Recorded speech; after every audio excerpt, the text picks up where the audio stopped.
some Illinois folks here too, just so you know, because we're in the bi-state here around Mississippi. My name's Todd McGreevy. I live here in Bettendorf. Would you concur with the premise that any right that we the people cannot enforce is no right at all? Well, I would say that we have rights. Can't enforce is no right. I'll move on. Today there was a headline. I'm not too sure I'm going to buy that line, but okay, it's critical that it gets to the core of we the people and who's the servant, who's the master within this relationship. Okay. Today there was a headline that Justice Scalia is going to begin educational instruction of Congress about the Constitution. I don't know if anybody saw that today. No. That was kind of interesting, okay? So to that end, and you're here, you want to be the leader of a free world, and I applaud your courage to do so.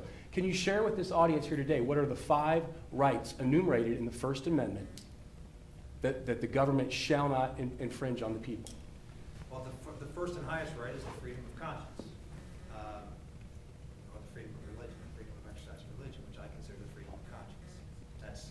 That's the most fundamental of rights. As I said in a speech recently, it's the trunk by which all other rights get their source of nutrition. Freedom of speech, freedom of press, freedom of assembly. What am I? No helping freedom now. of petition. Come on, there's a method to this madness here. Well, don't put him on the Yeah. spot. No, I didn't put him on the spot. He wants to lead us, and I appreciate you standing up to try it. The 5th one is the right to petition for redress of grievances, correct? In your service, because you were a congressman for 2 terms and a senator for 2 terms, right? So that's 12, 20 years. No, 16. 16, thank you. 4 Okay, 16 years.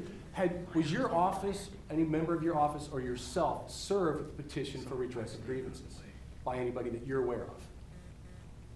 I mean, we were served a lot of grievances. Formal petitions for redress.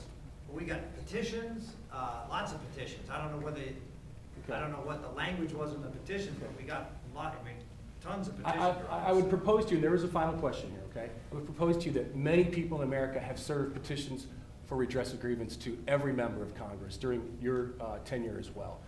Many presidents, all branches of the government. And to date, all branches of the government have refused to reply to a petition for redress of grievance. In fact, the U.S. Court of Appeals ruled several years ago that the government does not have the obligation to even respond to a petition, citing stare decisis as the reason why. Okay, just fundamentally, the courts have said we don't need to respond to a petition for redress. You, the government, do not.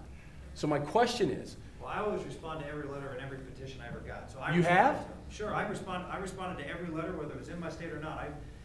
so you responded to the petition for redress of grievance? If they sent me a letter, or they sent me a petition and asked me something, and asked a question, or asked my opinion, or asked me to do something, I responded to it. Okay. These petitions were not answered, and these were regarding the unconstitutionality of the Patriot Act, among other things, I unconstitutionality. responded to people who wrote me and petitioned me about the Patriot Act. And what was your response? Well, it depends on what the question was. I mean, there were all sorts of different aspects of the Patriot Act. Okay. But All right. Where I'm going with this is there are many out there that are so concerned about the right to petition for redress of grievance has not actually been dealt with. It's a forgotten keystone clause of the First Amendment, okay? And that what many people are starting to propose is that when petitions for redress are not responded to in a formal manner by the people, that the people have the right to withdraw their resources from the government until those petitions are replied to. I'm curious if you have a thought on that, if you agree with that, if you disagree with that. I'd have to look at the. Well, first time, I don't think I agree with your reasoning. Okay. And you encouraged me now to take a look at the origin of the term petition for redress of grievances and what the intent of the founders was when they said that. I mean, you can petition someone. I don't think it says you have a right, in the Constitution says you have a right to get an answer for the petition of redress of grievance. I don't think it says that. Therein lies the gray area, and So- subsequently, that's why I asked the beginning question, Right. which was, any right we cannot enforce is no But right you at have a all. right to do it. In other words, you're not going to be prosecuted or threatened or harassed or anything by petitioning your government. And that's the whole concept there, which is you have the right to go to your government and have an impact on them and influence them and write them and talk to them, and you can't be